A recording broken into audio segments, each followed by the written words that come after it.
मलूक नागर,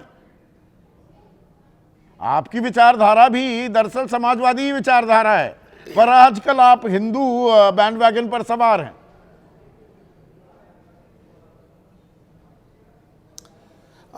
संदीप जी, आज का जो विषय है कि भगवान राम के ने पिछड़े और दलितों से पीढ़ियों से मदद ली, तो इसका मतलब एक तो चीज़ क्लियर हो गई कि करीब 60-65 साल में पिछड़े और दलितों की वोट लेते रहे। आज के नाम में जो सो कॉल्ड इंडिया गठबंधन ने पहले यूपीए और शोषण करते रहे, कुछ भी दिया नहीं। और आज अगर देश के संसद में माननीय प्रधानमंत्री कहते हैं मैंने इतने पिछड़े मिनिस्टर बनाए, इतने दलित मिनिस्टर बनाए 17वीं लोकसभा में 2020 में, तो अब उसकी नकल शायद करके पीडीए जो निकल के आया, एक चीज़ तो क्लियर हो गई कि अब पिछड़े और दलितों की हर जगह पूछ है। उसे भगवान राम से जोड़ो, चाहे आज के परिवेश पीडीए से जोड़ो, चाहे माननीय प्रधानमंत्री जी के भाषण से जोड़ो, चाहे माननीय प्रधानमंत्री की नकल करके ये मंडल कमंडल के घालमेल की राजनीति है क्या?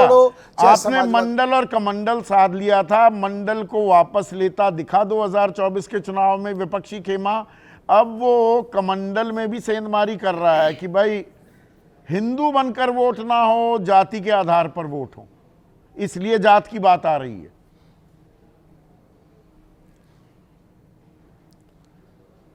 कि ये तो पता नहीं क्या है, लेकिन एक बात पक्की है कि जहाँ तक अगर हिंदू की या मुसलमानों की बात है, जहाँ मुसलमानों का संविधान के अनुसार हम तैयार खड़े हैं और कई पार्टियाँ उसमें आपस में सब लड़ रहे हैं, पर जब हिंदुओं की बात आती है जब चुप खींच जाते हैं, बांग्लादेश की बात आती है चुप खींच जाते हैं, जब कांवड़ यात्रा होती है वो हिंदू है तो मतलब हिंदू हिंदुस्तानी हो गया, अपने मुसलमान की बात नहीं करेंगे, हिंदू बांग्लादेशी को हिंदुस्तानी बताएंगे, अपने मुसलमान को पाकिस्तानी बताएंगे।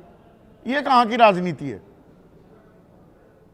मेरी बात संदीप भाई एक लाइन बीच में छोड़ दी, जब ये कांवड़ यात्रा चलेगी तो अंडों की दुकान और मीट की दुकान की वकालत करेंगे सो कॉल्ड इंडिया गठबंधन के लोग। जब मुसलमानों के लिए हम कर रहे हैं तो ये क्यों नहीं कहते? इस वजह से इनसे दूर जा रहे हैं और वो चंक बीजेपी को या एनडीए को मिल रहा है। और ये चुनाव के टाइम पे यज्ञोपवीत जनेऊ मंदिरों में पहनेंगे तो इनको ये लग गया है कि इसके बगैर कोई चारा नहीं है। ये आप वाजिब आरोप लगा रहे हैं।